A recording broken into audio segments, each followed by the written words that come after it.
Hare Krishna, I'm Smita Sunil with you in 2-minute Mahabharata stories. This is chapter 10, verse 25 of Bhagavad Gita. We will chant it.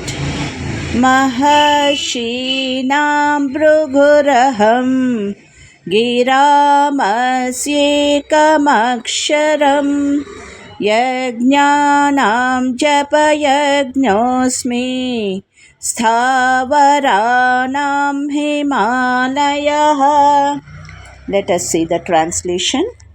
As we are seeing the Vibhuti aspects of Sri Krishna in our previous episodes, we'll continue it in chapter 10, verse 25.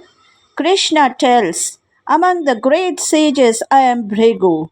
Among words I am the sacred Om. Among sacrifices I am the chanting of hymns.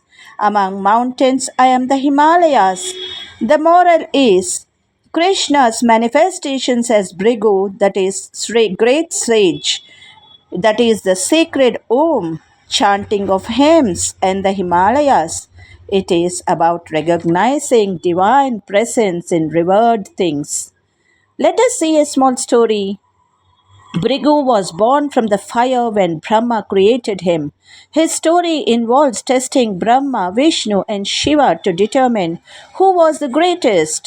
Bhrigu's actions led to significant outcomes, showing his spiritual boldness. He declared Vishnu the greatest. Bhrigu kicked Vishnu's chest, and instead of getting angry, Vishnu gently touched Bhrigu's foot, showing humility. That impressed Bhrigu. The eye appeared on Bhrigu's feet, symbolizing Bhrigu's pride and Vishnu's forgiveness. Eye represents wisdom or insight. That is Vishnu's touch. He touched the eye and it disappeared along with Bhrigu's pride. Thank you. ಅಧ್ಯಾಯ 10 ಶ್ಲೋಕ 25 ಮಹರ್ಷೀಣಾಂ ಭೃಗುರಹಂ ಗಿರಾಮಸ್ಮ್ಯೇಕಮಕ್ಷರಂ ಯಜ್ಞಾನಾಂ ಜಪಯಜ್ಞೋಸ್ಮಿ ಸ್ಥಾವರಾಣಾಂ ಹಿಮಾಲಯಃ.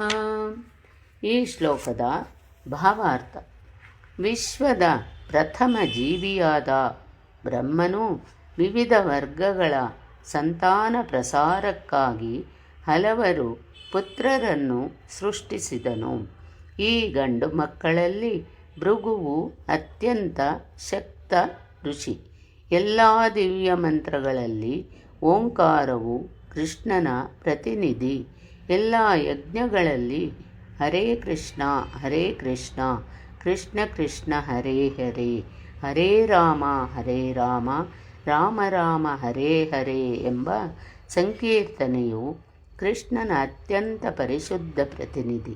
ಒಮ್ಮೊಮ್ಮೆ ಪಶುಬಲಿಯನ್ನು ಕೊಡಬೇಕೆಂದು ಹೇಳುವುದುಂಟು. ಆದರೆ ಹರೇ ಕೃಷ್ಣ ಯಜ್ಞದಲ್ಲಿ ಹಿಂಸೆಯ ಪ್ರಶ್ನೆಯೇ ಇಲ್ಲ. ಅದು ಅತ್ಯಂತ ಸರಳವಾದದ್ದು ಮತ್ತು ಅತ್ಯಂತ ಪರಿಶುದ್ಧವಾದದ್ದು. ಲೋಕಗಳಲ್ಲಿ ಭವ್ಯವಾದದ್ದೆಲ್ಲ ಕೃಷ್ಣನ ಪ್ರತಿನಿಧಿ.